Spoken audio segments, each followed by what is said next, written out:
ನಟ ದರ್ಶನ್ ಮತ್ತೆ ಜೈಲು ಸೇರಿ 4 ದಿನಗಳಾಗಿದೆ. ದರ್ಶನ್ ಮತ್ತು ಕುಟುಂಬಕ್ಕೆ ಕಂಬಿ ಹಿಂದೆ ಇರುವಂತಹ ಒಂದೊಂದು ಕ್ಷಣವೂ ಒಂದೊಂದು ಯುಗವಾಗಿ ಪರಿಣಮಿಸಿದೆ. ಈ ಮಧ್ಯೆ ಈಗ ಬಳ್ಳಾರಿ ಜೈಲಿನ ಭೀತಿ ಕೂಡ ಶುರುವಾಗಿದೆ.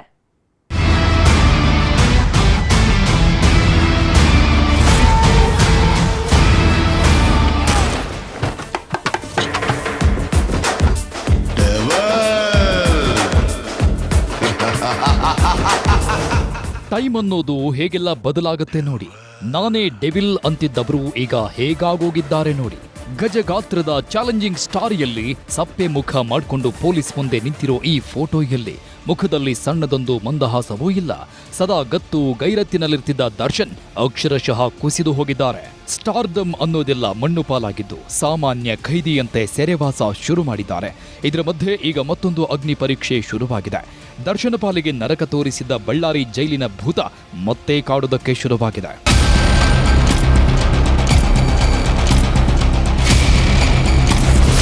ದಾಸನಿಗೆ ಶುರುವಾಗಿದೆ ಬಳ್ಳಾರಿ ಜೈಲಿನ ಚಿಂತೆ.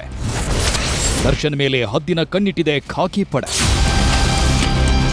ಸ್ವಾಮಿ ಕೊಲೆ ಕೇಸ್ನಲ್ಲಿ ತಗಲಾಕೊಂಡಿದ್ದ ದರ್ಶನ್ ಮಾಡಿಕೊಂಡಿದ್ದ ಅವಾಂತರಗಳು ಒಂದೆರಡಲ್ಲ. ಶೆಡ್ ಕೇಸ್ನಲ್ಲಿ ಲಾಕ್ ಆಗಿದ್ದೇ ಆಗಿದ್ದು. ಪರಪ್ಪನ ಅಗ್ರಹಾರ ಜೈಲು ಸೇರ್ತಿದ್ದಂತೆ ಅಲ್ಲೂ ಬಾಲ ಬಿಚ್ಚಿದ್ರು. ಜೈಲು ವಾಸ ಅನ್ನೋದನ್ನ ಐಷಾರಾಮಿ ವಾಸ ಮಾಡ್ಕೊಂಡಿದ್ರು. ಜೈಲೊಳಗೆ ರೌಡಿಗಳ ಜೊತೆ ಕೂತ್ಕೊಂಡು ಸಿಗರೇಟ್ ಹೊಗೆ ಬಿಟ್ಟಿದ್ರು. ಇದು ದೊಡ್ಡ ಸುದ್ದಿಯಾದ್ಮೇಲೆ ಬಳ್ಳಾರಿ ಜೈಲಿಗೆ ಶಿಫ್ಟ್ ಆಗಿದ್ರು. ಯಾವಾಗ ಬಳ್ಳಾರಿಯ ಸೆಂಟ್ರಲ್ ಜೈಲ್ ಸೇರಿದ್ರೋ ದರ್ಶನ್ ಪಾಲಿಗೆ ನಿಜವಾದ ನರಕವಾಸ ಶುರುವಾಗಿತ್ತು. ಬಳ್ಳಾರಿ ಜೈಲಲ್ಲಿ ಕಳೆದ ಒಂದೊಂದು ಕ್ಷಣವೂ ಇವತ್ತಿಗೂ ಕಣ್ಮುಂದೆಯೇ ಇದೆ. ಹೀಗಾಗಿಯೇ ಬಳ್ಳಾರಿ ಜೈಲು ಅಂದ್ರೆ ಕನಸಲ್ಲೂ ಬೆಚ್ಚಿ ಬೀಳ್ತಾರೆ. ಆದ್ರೆ ಭದ್ರತಾ ದೃಷ್ಟಿಯಿಂದ ಎಲ್ಲ ಆರೋಪಿಗಳನ್ನ ಈ ಹಿಂದೆ ಎಲ್ಲೆಲ್ಲಿ ಇದ್ರೂ ಅದೇ ಜೈಲಿಗೆ ಮತ್ತೆ ಕಳಿಸುವುದಕ್ಕೆ ತಯಾರಿ ನಡೀತಿದೆ. ಪರಪ್ಪನ ಅಗ್ರಹಾರ ಜೈಲಲ್ಲಿ ದರ್ಶನ್ಗೆ ಭದ್ರತೆ ನೀಡುವುದೇ ದೊಡ್ಡ ಸವಾಲಾಗಿದೆ. ಹೀಗಾಗಿ ಖುದ್ದು ಜೈಲಾಧಿಕಾರಿಗಳೇ ಕೋರ್ಟ್ ಮೊರೆ ಹೋಗ್ತಿದ್ದಾರೆ. ದರ್ಶನ್ನರ ಐಷಾರಾಮಿ ಜೈಲು ವಾಸಕ್ಕೆ ಸುಪ್ರೀಂ ಕೋರ್ಟ್ ಕಿಡಿಕಾರಿತ್ತು. ಜೈಲಲ್ಲಿ ಹೈಫೈ ಲೈಫ್ ಲೀಡ್ ಮಾಡ್ತಿದ್ದ ದರ್ಶನರ ಫೋಟೋ ನೋಡಿ ಎಚ್ಚರಿಕೆ ಸಂದೇಶವನ್ನು ಕೊಟ್ಟಿತ್ತು. ಇದು ಮತ್ತೊಮ್ಮೆ ಮರುಕಳಿಸದಂತೆ ಖಡಕ್ ವಾರ್ನಿಂಗ್ ಮಾಡಿದೆ. ಹೀಗಾಗಿ ದರ್ಶನ್ ಮೇಲೆ ಹದ್ದಿನ ಕಣ್ಣಿಡೋದೆ ಜೈಲು ಅಧಿಕಾರಿಗಳಿಗೆ ದೊಡ್ಡ ಸವಾಲಾಗಿದೆ.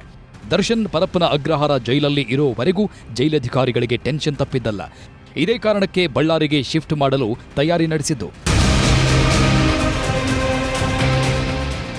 ಕಳೆದ ಬಾರಿ ಆಗಿದ್ದ ತಪ್ಪಿಂದ ಎಚ್ಚೆತ್ತಿರೋ ಪರಪ್ಪನ ಅಗ್ರಹಾರ ಜೈಲಿನ ಅಧಿಕಾರಿಗಳು ದರ್ಶನ್ ಮೇಲೆ ಹದ್ದಿನ ಕಣ್ಣಿಟ್ಟಿದ್ದಾರೆ. ದರ್ಶನ್ ಇರುವ ಬ್ಯಾರೆಕ್ನಲ್ಲಿ ಸಿಸಿಟಿವಿ ಕಣ್ಗಾವಲು ಹಾಕಲಾಗಿದ್ದು ದರ್ಶನ್ ಇರುವ ಬ್ಯಾರೆಕ್ ಸುತ್ತ ಓಡಾಡುವ ಸಿಬ್ಬಂದಿಗೆ ಬಾಡಿ ವೋರ್ನ್ ಕ್ಯಾಮೆರಾ ಅಳವಡಿಸಿದ್ದಾರೆ. ಪ್ರತಿಯೊಂದು ಕ್ಷಣ ಪ್ರತಿಯೊಂದು ವಿಚಾರವನ್ನು ರೆಕಾರ್ಡ್ ಮಾಡಲು ಸೂಚನೆ ನೀಡಲಾಗಿದೆ. ವಿಜಯಲಕ್ಷ್ಮಿ ಮೂಲಕ ದಾಸನ ಸಂದೇಶ. ದರ್ಶನ್ ಜೈಲು ಸೇರ್ತಾ ಇದ್ದಂತೆ ದರ್ಶನರ ಸೋಷಿಯಲ್ ಮೀಡಿಯಾವನ್ನ ಪತ್ನಿ ವಿಜಯಲಕ್ಷ್ಮಿ ಹ್ಯಾಂಡಲ್ ಮಾಡ್ತಿದ್ದಾರೆ. ದರ್ಶನ ಪರವಾಗಿ ಅಭಿಮಾನಿಗಳಿಗೆ ವಿಜಯಲಕ್ಷ್ಮಿಯೇ ಸಂದೇಶವೊಂದನ್ನ ಕೊಟ್ಟಿದ್ದಾರೆ. ಎಲ್ಲರಿಗೂ ನಮಸ್ಕಾರ. ನಾನು ವಿಜಯಲಕ್ಷ್ಮಿ ದರ್ಶನ್. ನಿಮ್ಮ ಪ್ರೀತಿಯ ದರ್ಶನ್ ಅವರು ನಿಮಗೆ ಕಳಿಸಿರುವ ಸಂದೇಶ. ಕನ್ನಡ ಕಲಾಭಿಮಾನಿಗೆ ಹಾಗೂ ನನ್ನ ಸೆಲೆಬ್ರಿಟಿಗಳಿಗೆ ಈ ನಿಮ್ಮ ಪ್ರೀತಿಯ ದಾಸನ ಶಿರಸಾಷ್ಟಾಂಗ ನಮಸ್ಕಾರಗಳು. ನನ್ನ ಸುಖದಲ್ಲಿ ಭಾಗಿಯಾಗಿ ಕಷ್ಟದಲ್ಲಿ ಬೆನ್ನೆಲುಬಾಗಿ ನಿಂತ ನಿಮ್ಮ ಪ್ರೀತಿ ಅಭಿಮಾನಕ್ಕೆ ನಾನು ಜೀವನ ಪರ್ಯಂತ ಆಭಾರಿ.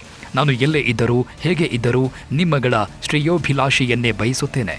ಪ್ರಸಕ್ತ ವಿದ್ಯಮಾನ ಏನೇ ಇದ್ದರೂ ನನ್ನ ನಂಬಿ ಕನಸು ಕಂಡಿರುವ ನಿರ್ದೇಶಕರ ಹಾಗೂ ನನ್ನ ಮೇಲೆ ಕೋಟ್ಯಾಂತರ ಹಣ ಹೂಡಿರುವ ನಿರ್ಮಾಪಕರ ಬೆಂಬಲವಾಗಿ ನಿಲ್ಲಬೇಕಾದ್ದು ನನ್ನ ಆದ್ಯ ಕರ್ತವ್ಯ. ಹಾಗಾಗಿ ನನ್ನ ದಿ ಡೆವಿಲ್ ಚಿತ್ರದ ಎಲ್ಲ ಕೆಲಸ ಕಾರ್ಯಗಳು ಯಾವುದೇ ಅಡೆತಡೆ ಇಲ್ಲದೆ ಸಾಗಲಿ ಎಂಬುದು ನನ್ನ ಆಶಯ. ಹಾಗಾಗಿ ಅದಕ್ಕೆ ನನ್ನ ಸಂಪೂರ್ಣ ಸಹಕಾರವಿದೆ ಎಂದು ಈ ಮೂಲಕ ತಿಳಿಸುತ್ತಿದ್ದೇನೆ. ಹಾಗೂ ಇದಕ್ಕೆ ನನ್ನ ಸೆಲೆಬ್ರಿಟಿಗಳ ಸಹಮತವಿದೆ ಎಂದು ದೃಢವಾಗಿ ನಂಬಿದ್ದೇನೆ. ಸಿನಿಮಾ ಒಂದು ಮನರಂಜನೆಯ ಮಾಧ್ಯಮ. ಅದನ್ನು ಕೇವಲ ಮನರಂಜನೆಯ ದೃಷ್ಟಿಯಿಂದ ಮಾತ್ರ ನೋಡಬೇಕು. ನಿಮ್ಮ ಪ್ರೀತಿಯ ದಾಸ. ದರ್ಶನ್ನರ ಸೋಷಿಯಲ್ ಮೀಡಿಯಾವನ್ನ ವಿಜಯಲಕ್ಷ್ಮಿ ಹ್ಯಾಂಡಲ್ ಮಾಡ್ತಿರೋದಕ್ಕೆ ನಟಿ ರಮ್ಯಾ ಸಂತಸ ವ್ಯಕ್ತಪಡಿಸಿದ್ದಾರೆ. ಇದು ಒಳ್ಳೆಯ ಬೆಳವಣಿಗೆ. ಈ ಮೂಲಕ ಅಭಿಮಾನಿಗಳಿಗೆ ವಿಜಯಲಕ್ಷ್ಮಿ ಒಳ್ಳೆ ಸಂದೇಶ ಕೊಡಬಹುದು. ದರ್ಶನ್ ಒಬ್ಬ ಲೈಟ್ ಬಾಯ್ ಆಗಿ ತುಂಬಾನೇ ಕಷ್ಟಪಟ್ಟು ಬೆಳೆದಿದ್ರು. ಆದರೆ ದರ್ಶನ್ ತಮ್ಮ ಜೀವನವನ್ನ ತಾನೇ ಹಾಳು ಮಾಡಿಕೊಂಡ್ರು ಅನ್ನೋ ಬೇಜಾರಿದೆ ಅಂದ್ರು.